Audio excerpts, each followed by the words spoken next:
사람의 말로 받지 않고 나를 향하신 하나님의 말씀으로 정중하게 받는 시간 되시기를 바라겠습니다.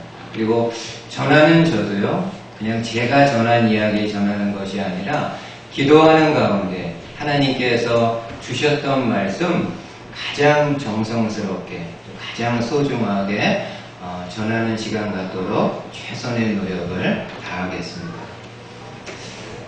여러분, 사도행전 16장은 바울이 복음을 전하는 사역에 있어서 큰 전환점을 맞이하는 내용을 소개하고 있습니다. 바울과 바나바가 2차 전도 여행을 떠날 때 바나바는 마가를 데리고 구브로 섬으로 갔고, 바울은 실라와 함께 수리기아와 길리기아 지역으로 가서 1차 전도 여행 때 세운 교회들과 성도들을 격려하고 또 그들의 마음을 견고하게 하는 일을 행하게 됩니다. 그리고 바울은 계속해서요, 이 아시아 지역에서 복음을 전할 계획을 가지고 있었는데 성령님은 다른 계획을 가지고 계셨습니다. 한번 6절 말씀 보십시오. 성령이 아시아에서 말씀을 전하지 못하게 하시거늘 그들이 부르기아와 갈라디아 땅으로 다녀가 무시아 앞에 이르러 비두니아로 가고자 했으되 예수의 영이 허락하지 아니하시는지라. 여러분, 지금 바울은 아시아에서 좀 더 복음을 전하기를 원했지만은 성령 하나님께서 그것을 허락하지 아니했다라고 말씀합니다. 이에 바울이 어떻게 합니까? 아시아의 서쪽 끝자락인 드로아까지 가게 됩니다. 거기서 바울은 밤에 하나의 환상을 보게 됩니다.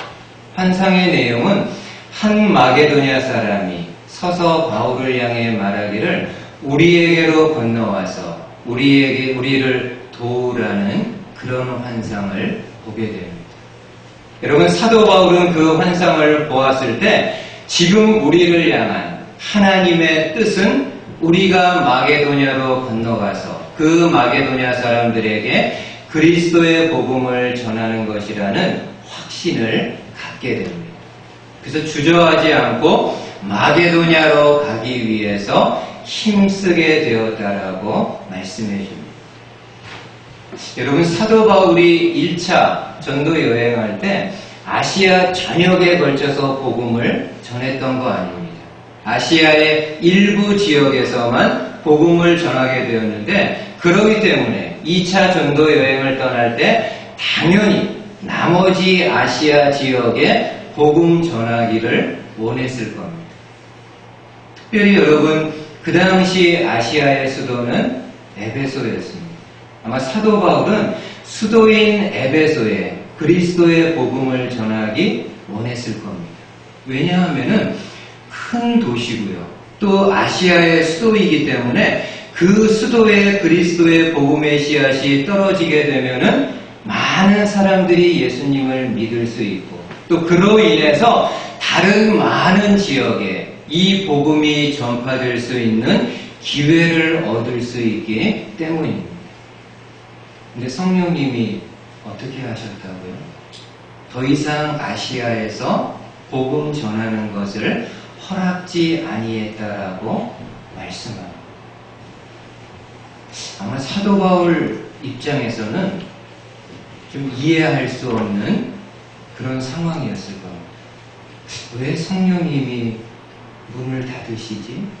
왜 성령님이 전도의 문을 열어주지 않으시지?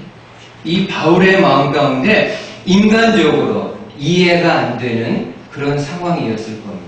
근데 그럼에도 이것이 성령님의 뜻이고 이것이 성령님이 원하시는 것임을 알게 되었을 때는 주저함 없이 본인의 계획을 내려놓고 성령님의 뜻에 순종하게 됩니다. 여러분, 사도 바울은 적어도요, 내 삶의 주인은 내가 아닌 하나님이심을 잘 알고 있었던 사람입니다. 그러기에 선교할 때도요, 마찬가지입니다.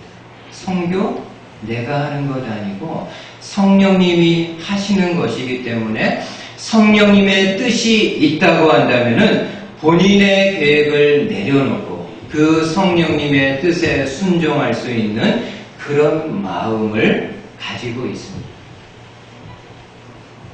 여러분, 이 같은 바울의 모습은 오늘 저와 여러분들의 삶에도 적용이 됩니다. 한번 여러분 마음으로 생각해 보십시오. 대답하셔도 좋고요. 아니면 대답은 좀 유보하더라도 마음으로 한번 진지하게 생각해 보십시오. 내 삶의 주인은 누구인가? 과연 내 삶의 주인은 누구인가? 성도 여러분, 우리 삶의 주인은요, 하나님이십니다. 이 부분에 대해서 동의하는 사람도 있고 아직까지 동의하지 못하는 사람이 있다 할지라도 내가 인정하든 인정하지 않든 우리 삶의 주인은 하나님이십니다. 이 부분을 성경이요 아주 강하게 주장합니다. 정말 강하게 성경이 주장합니다. 어떻게 보면은 구약과 신약 성경이 계속해서 우리를 향해서 도전하는 질문은 이겁니다. Who is the king? 누가 왕이냐? 누가 왕이냐라는 질문입니다. 하나님이 왕이냐? 사람이 왕이냐를 구약과 신약 성경이 계속해서 우리에게 도전합니다. 그러면서 이 양당 간에 하나를 결정할 것을 촉구합니다. 하나님을 왕으로 믿고 섬기며 살 건지, 아니면 내 삶의 주인은 나고 내 삶의 왕은 나임을 인정하면서 살 건지를. 여러분, 성경은 우리 인생은 우리 것이 아닌 하나님의 것이기에 성도인 우리는 겸손하게 우리 인생을 하나님께 맡기고 그 하나님을 의지하며 살아가야 될 것을 말씀합니다. 저는 개인적으로 이것이 성경 전체의 내용이라고 해도 과언은 아니라고 생각합니다. 하나님은 우리에게 아무개야 내 삶의 주인은 내가 아닌 하나님이다. 그러기에 내가 내 삶을 나에게 맡기고 나를 의뢰하며 살아가기를 원한다. 라는 것이 하나님의 가장 간절한 마음이라고 생각합니다. 여러분, 잠언 이 말씀 한번 보세요. 잠언 20장 24절에 이런 말씀이 있습니다. 사람의 걸음은 여호와께로 말미암나니 사람이 어찌 자기의 길을 알 수 있으며. 모든 인생의 길은 하나님께로부터 나오는 것이기에 사람은 자기의 길을 알 수 없다라고 말씀합니다. 진리의 말씀이죠. 저와 여러분들이 한치 앞에 벌어질 일에 대해서 잘 모릅니다. 여러분, 이 말씀이 의미하는 것은 무엇일까요? 오직 하나님만이 모든 인생의 주관자가 되고 인도자 되심을 말씀해 줍니다. 한번 세상의 왕 생각해 보십시오. 세상의 왕은 이 땅에서 가장 큰 권력을 가지고 있는 사람입니다. 그러기에 왕은 다른 일반인들과는 달리, 다른 보통 사람들과는 달리 본인이 하고 싶은 거 다 하며 살 수 있는 것처럼 생각할 수 있습니다. 본인이 생각하는 거 다 이루면서 살아갈 수 있는 것처럼 생각됩니다. 근데 여러분, 솔로몬 왕이요, 이런 고백을 합니다. 여러분, 솔로몬이 어떤 왕입니까? 역사가 생겨난 이래에 이 땅에서 가장 큰 부귀 영화를 누렸던 왕입니다. 근데 그 솔로몬 왕이 이런 고백을 합니다. 잠언 21장 한번 보십시오. 왕의 마음이 여호와의 손에 있음이 마치 본물과 같아서 그가 임의로 인도하시느니라. 왕의 마음이 여호와의 손에 있음이 마치 본물과 같아서 그가 임의로 인도하니라. 여러분, 놀랍게도 왕의 마음과 생각 누구 손에 있다고 말씀하나요? 하나님의 손에 있다. 이 세상에서 가장 큰 권력을 가지고 있는 왕이라 할지라도 본인이 본인의 인생을 개척하며 나아가는 것이 아니라 하나님의 장중 안에 있다라고 이야기합니다. 마치 물이 워터콜스, 그 수로를 따라서 이렇게 움직이는 것처럼 왕의 마음과 생각도 하나님의 손이 이끄는 대로 갈 수밖에 없음을 이야기합니다. 이처럼 성경은 이 땅에 있는 모든 인생의 주인은 하나님이심을 말씀합니다. 그럼 성도 여러분, 한번 조금만 더 들어가 보세요. 과연 저와 여러분들이 하나님을 내 삶의 왕, 내 삶의 주인으로 인정하고 계신가요? 그런데도 왜 기도하지 않을까요? 하나님을 내 주인으로 믿고 있는데 왜 성경을 읽지 않을까요? 여러분, 저와 여러분들이 하나님을 나의 주인으로 섬긴다는 것은 나는 하나님 앞에서 종이라는 그런 얘기입니다. 여러분, 주인과 종의 관계에서 종의 위치가 어떻습니까? 주인이 어떤 것을 이야기하면은 그대로 시행해야 되는 위치입니다. 그렇죠? 종이 아무런 죄가 없는데도 불구하고 주인이 죽으라고 하면은 그 앞에서 죽는 신용까지 해야 되고, 아니, 죄가 없더라도 주인이 죽으라고 하면 그냥 죽어야 되는 위치입니다. 저와 여러분들이 믿고 있는 하나님이 그런 분이십니다. 나의 주인이시고 나는 그분의 종이라는 마음을 가지고 살아가고 있습니다. 그런데도 왜 기도하지 않을까요? 왜 성경을 읽지 않을까요? 하나님은 구약과 신약 성경을 통해서 누누이 말씀하시는 게 하나님의 말씀을 경청할 것, 하나님의 말씀을 가까이 대하는 것, 그 하나님 앞에 기도하는 것을 쉬지 말 것을 늘 끊임없이 이야기하는데도 불구하고 왜 우리는 기도하지 않고 성경을 읽지 않는 걸까요? 입술로는요, 하나님을 내 주인이라고 이야기하고 있지만 이 마음까지는요, 아직 동의하지 않고 있는 겁니다.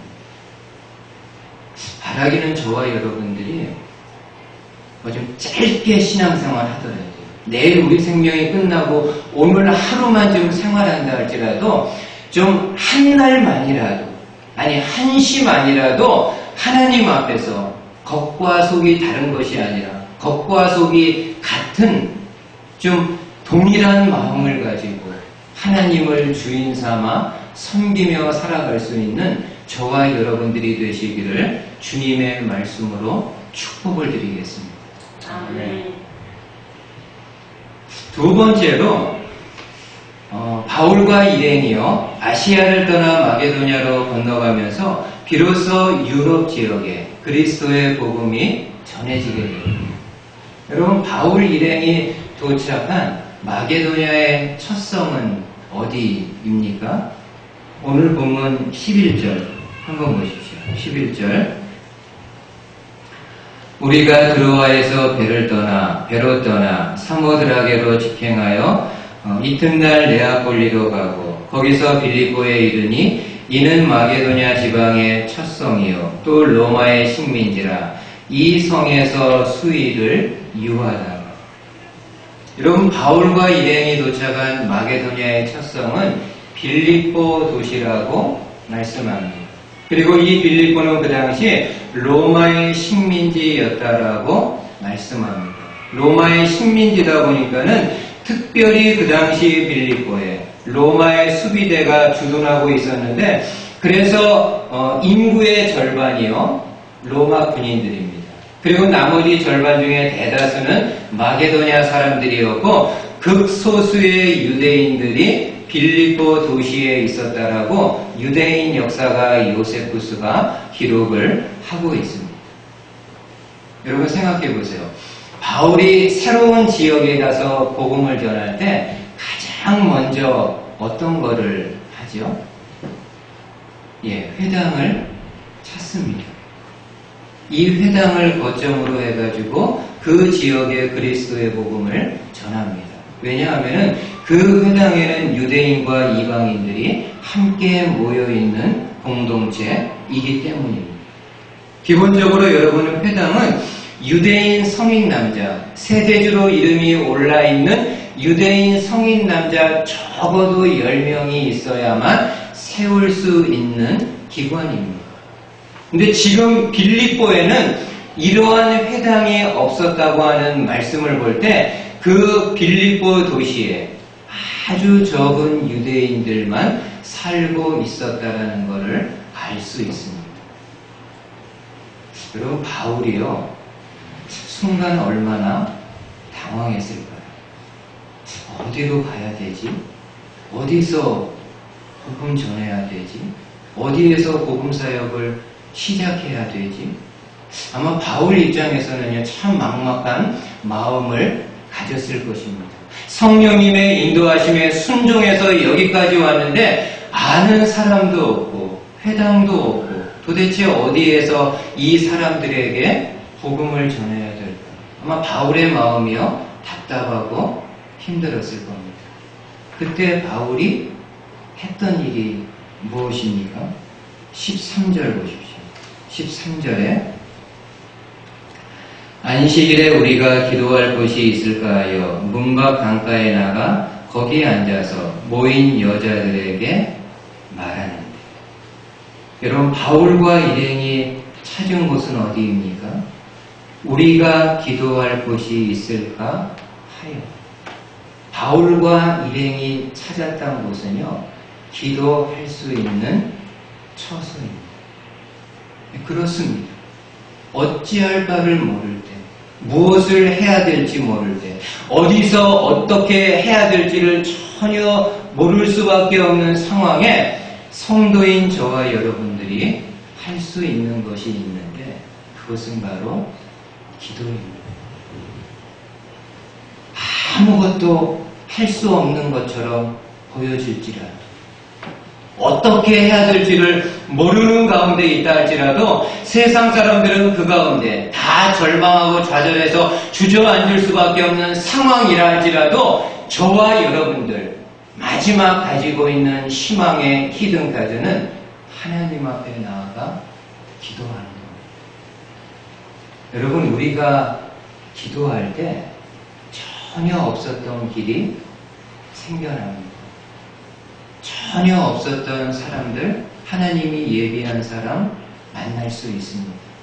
지금 실제로 바울이 그렇지 않습니까? 바울과 일행이 기도하러 처소를 찾아서 가서 보니까는 먼저 기도하러 온 여인들을 만나게 되었고 그 여인들에게 그리스도의 복음을 전했을 때 그 여자들 가운데 자색 옷감 비즈니스를 하고 있는 루디아라는 여인이 예수님의 복음을 영접하게 되었고 또 본인의 집을 오픈해서 유럽 지역에서 최초로 가정교회가 시작되는 그런 역사가 일어나게 됩니다. 여러분 이러한 일이 어떻게 가능했을까요? Because he prayed. 그가 기도했기 때문에. 바울이 기도했기 때문에. 바울과 함께하는 일행들이 기도했기 때문에 이러한 길, 이러한 사람들을 만날 수 있게 되었습니다. 여러분 구약에 여러 왕들이 있죠. 그 히스기야가 유다 나라의 왕이 되어서 14년이 되었을 때요. 아수르의 사네립 왕이 유다를 침공을 합니다. 그 당시 사네립 왕은 히브리 말과 아람어에 능통한 랍사게라는 장군을 예루살렘에 보내서 본인의 뜻을 전하게 합니다. 왕의 메시지는 간단합니다. 유대인들을 폄하합니다. 너희 같은 무슨 소수민족이 대국인 아수르와 정면 대결을 할 수 있겠느냐. 그리고 히스기야 왕을 모욕합니다. 너희가 히스기야 왕을 철석같이 믿고 있는데 그를 믿고 있는 것은 아무것도 믿지 않는 것과 같은 것이라고 이야기를 합니다. 그러면서 랍사게가 유대인들에게 이야기합니다. 너희들 역사 공부 잘해서 알고 있지? 역사를 한번 보라고. 역사가 생겨난 이래에 아수르가 정복하지 못한 나라가 어디 있냐?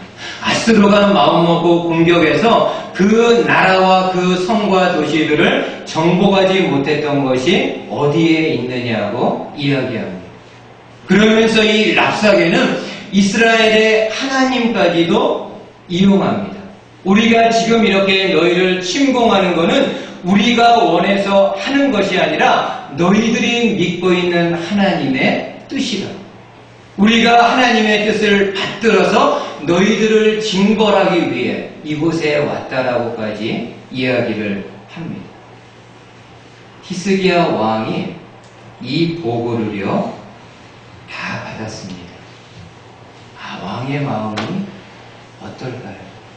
백성을 능욕하고 본인을 모욕하고 살아계신 하나님의 이름까지도 거론하면서 그 하나님을 욕되게 하는 모든 보고를요 다 받았습니다.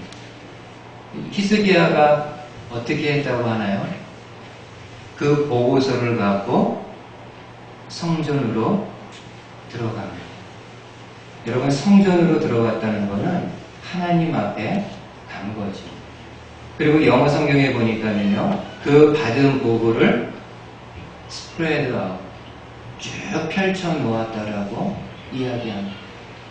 그리고 히스기야 왕이 아마 눈물로 애통하며 한곡한 마음으로 기도하지 않았을까요?